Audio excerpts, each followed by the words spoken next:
Well, the Democrats are back at it again, using the same old tactic. That tactic is fear.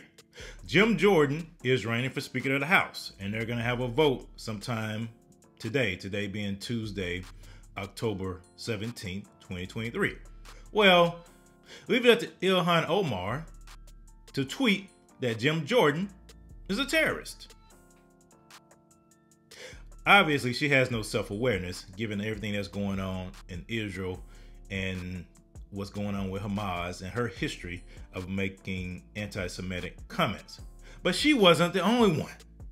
Remember what Sonny Hostin said?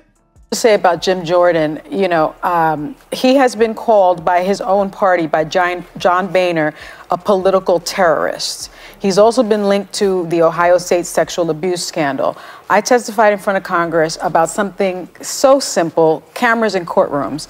He came in late, he looked disheveled, and he immediately was screaming and yelling and terrorized me and the other experts on the panel. And to not be undone, good old Joy Reid had this guy on talking about how conservatives are pushing hate. And your thoughts on that and on the way the discourse has been unfolding? In some ways worse than post 9/11, because you've got hate crimes against both communities. You've got hate in some ways imported from the Middle East into the United States against minority communities. And it's heartbreaking to hear a 6-year-old boy is killed in the Chicago area because of a foreign conflict, because of hate that arises out of a foreign conflict. This is a family, Joy, that fled from the West Bank, fled from the occupied Palestinian territories over a decade ago to get away from violence there, and they lost their son in the United States of America in 2023. It's absolutely horrific. And you have to ask the question, who wakes up in the morning and thinks, I'm going to kill a kid today? I'm not just going to kill a kid, I'm going to stab the kid to death. And I'm not just going to stab them once or twice. A 6-year-old boy. What kind of hate makes someone do that? It's not hate you're born with, Joy. It's hate you're taught.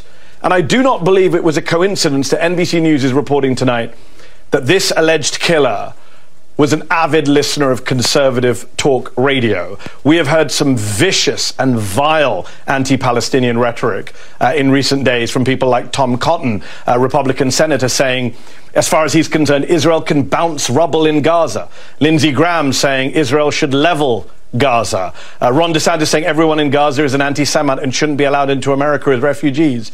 Marjorie Taylor Greene saying if you're pro-Palestinian, you're pro-Hamas.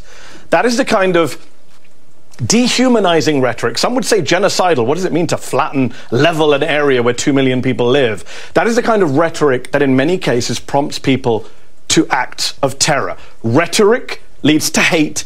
Hate leads to violence. So you have to understand something. The Democrats have always used fear to scare women, young women in particular, married women, black people, and other minorities into voting for them. They never tell you what they're going to do for you, unless you're the LGBTQ plus mafia, of course.